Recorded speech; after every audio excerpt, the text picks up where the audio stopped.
Hey guys, what's going on? So our team is finished. We can officially auto Wyvern 11 most of the time. There are still some odd failures every now and then, but I would say for all intents and purposes, we have a fully autoable team. Before we get started with that, I want to bring you through my team and show you who I'm actually bringing along. So I might give you some ideas for your own team composition. So first of all, star of the show is Crozet. He is the one tanking all the damage. As we know, Wyvern 11 only attacks the front line. Unless he's doing his dash attack, then he attacks everyone, but for the most part, he's only attacking the front line. Our Crozet here has 17.6 thousand health and 1400 defense. He survives perfectly fine, and if you had a good healer, you could probably get away with less. Most of his gear is at 15, besides this sword here, it's only at 12. The substats aren't super good. You know, we have 8% health, and if it was guaranteed to go to health, I would get it to 15, but it's not, so. I've got a health percent necklace, a health percent ring, a defense percent boots, and yeah, just some stuff, whatever I had over here. This isn't as important. Of course, you want as many defensive things as you can. I got this piece of armor, I believe, from the arena shop. It's really, really good. Total defensive, health, defense, effect resistance, and effectiveness. Effectiveness is pretty good for him as well, since he does have an attack down, which does help with survivability, but it doesn't necessarily need to proc. He can still survive without it. But yeah, most important thing for him are the right equipments. So we got health, and defense. We also have a level 1 Arius equipped to him, which just increases his own defense by 10% since he's pretty much the only one getting attacked. There are some better artifacts, which I don't have, so that was kind of the best one I had at the moment. So yeah, he's my front line, pretty good. Before we move on to Luna, I want to give a big thanks to today's sponsor, Raid Shadow Legends. Forget everything you think you know about mobile games, because one of the most ambitious RPG projects of 2019 has just been released, and it's going to change everything. Introducing Raid Shadow Legends. Playing Raid is the most immersive experience you'll find on a smartphone, and it can only really be compared with the biggest PC and console titles. And the best part? It's totally free. Raid has all the features you'd expect from a brand new RPG title, like an amazing storyline, awesome 3D graphics, giant boss fights, PvP battles, and hundreds of champions to collect and customize. But I never expected to get this level of performance out of a mobile game. Look how crazy the level of detail is on these champions. Look at those light reflections off of his armor. Raid is getting big real fast, so get in early. Starting now will give you a huge head start. There's also an upcoming special launch tournament with crazy in-game prices and real-life physical prize packs. So go to the description of this video now and download Raid only through my links to get 50,000 silver immediately and a free epic champion as a part of the new player program, courtesy of the dev team. See you there. For our DPS, next star of the show, we have Luna. She's not fully geared yet. She could definitely be a bit better, but regardless, she has 2500 attack, 205 crit damage. Definitely too much critical hit chance because of her passive, but whatever. Critical hit damage necklace, we got this from the event, totally free, nice. Most of the other gear is from Abyss.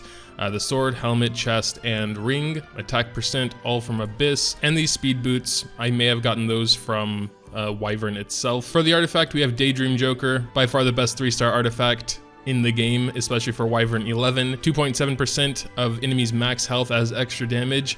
And I have heard, and I'm pretty sure this is true, that it does scale off of critical hit damage. So if you have a ton of crit damage on your Luna, it's even better. If I didn't use Luna for anything besides Wyvern 11, I would probably switch up her gear and just make her like full glass cannon, but I really like the lifesteal in other content. Up next, we have Tauranor Guard. Again, he is not very much built, but he does also have a Daydream Joker. It's only plus 12, so once I get that a bit higher, the run should be a little bit faster. His gear is mostly focused on speed and effectiveness. He has 187 speed, which could be a little bit faster. His effectiveness is at 60%.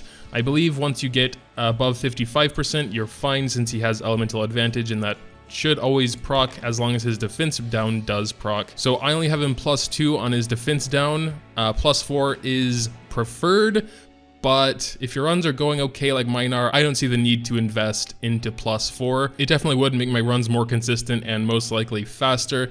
But, you know, with like a 90% success rate, I don't feel the need to do it. And finally, our healer.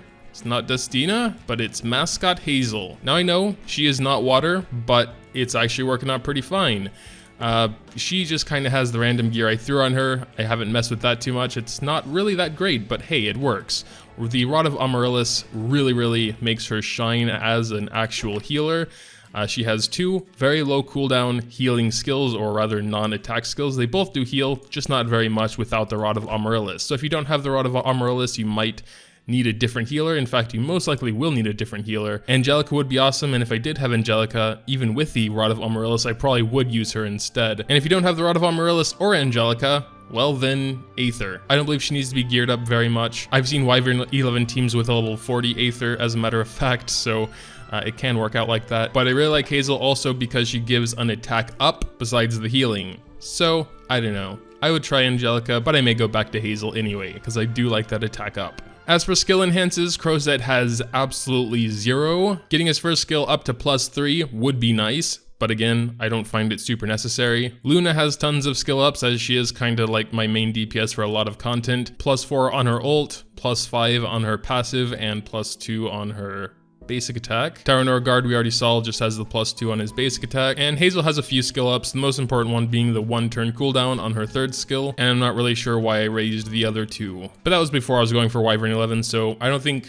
the 1st or 2nd skill is very important at all, especially not for this team composition. But you will want the 1 turn cooldown on the 3rd skill. So with all that being said, let's take a look at a Wyvern 11 run. So we're gonna have no control in this battle. I keep Tyrannor and Crozet's skills turned off because their basic attacks are actually more important. Crozet with that attack down, Tyrannor Guard obviously with his defense down is really nice. So due to our RNG, this run could indeed fail. As you can see, the dragon just did his first 3 attacks on our Crozet. He is fully healed now from Hazel, so it's looking pretty good so far. We got the defense down from Tyrannor Guard, that's pretty lucky. I've seen runs where Tyrannor Guard doesn't get a single defense break off just because of RNG reasons, and it's a lot closer than, could even end in a fail. So again, I could raise Tyrannor Guard's skill to get that extra, I think, 15% chance, which would make it more consistent. At the moment, I don't really feel it's super necessary though. So the problem with the dragon in general is when he gets his barrier up. However, this is a good opportunity to heal your tank. So the barrier isn't bad, but the only problem I ever run into on any of my runs is the fact when they can't break the barrier, and that'll just come down to getting more DPS. If we don't ever get the defense break, which we do have now, so it should be easily destroyed, then he'll dash. But the thing is, with Arius on Crozet, his dash doesn't actually kill anyone. They do get very low, and sometimes, for some reason, maybe Tyrannor Guard dies. That's usually not really the case. So, we are wrapping it up now. Even Crozet's looking pretty dang healthy. I might be speeding this footage up to match with my commentary, because I take pauses and breaks to explain what I'm doing and such. So I don't want it to be all cut up and everything, so you can see the entire process of this sort of autoing. So this was a very, very good run. We got tons of defense downs. We can do like one more to try and see like a bad run, one where it's maybe close, maybe we can't break his barrier. All right, so here we go. Crozet already had some damage on him from the previous wave, so it's a little bit more risky now, but he should get the Rod of Amaryllis buff now, and he gets pretty healthy again. Not fully healed. That mostly comes from Hazel's 2nd skill, which she should be getting off next turn probably. And then he should be pretty much fully healed. But yeah, it's already starting out not quite as good. We got no defense breaks. We got no attack down. Now we did get the attack down and the defense down. So Luna should do a lot more with her ult. And again, this might not be lining up properly because I'm going to be speeding up the actual footage. But again, this is a very, very solid run. You know, like, while we're watching, we could actually just throw Arky in there and probably finish it off before he gets his next, like, barrier, just to speed it up, or not, whatever. But yeah, it's seeming like Tyrannor Guard is getting off tons of defense downs just because I'm recording him and he wants to look good for the audience. I think that's kind of what's going on here, because like, when I'm just autoing and playing, he doesn't get them off that often, you know, especially in the important times. Just like, I don't really feel like defense breaking. But yeah, the point is, with this team, bad runs can happen. But like I said, it's around a 90% success rate. Most important thing, obviously, is having a strong front line. Next most important thing is having a strong DPS. Of course, it's much easier to have a strong DPS when you have good supporters, like Hazel with her attack up, and Tyrannor with his defense down. Having your front line strong enough to tank the Wyvern's fireballs, and having a DPS strong enough to break the barrier. That's pretty much your only 2 goals. So I've actually been running it for a while now. And what I wanted to do, I've been kind of itching to craft some boots in the workshop. I know I could just farm them, but it's so much funner just to craft them right here.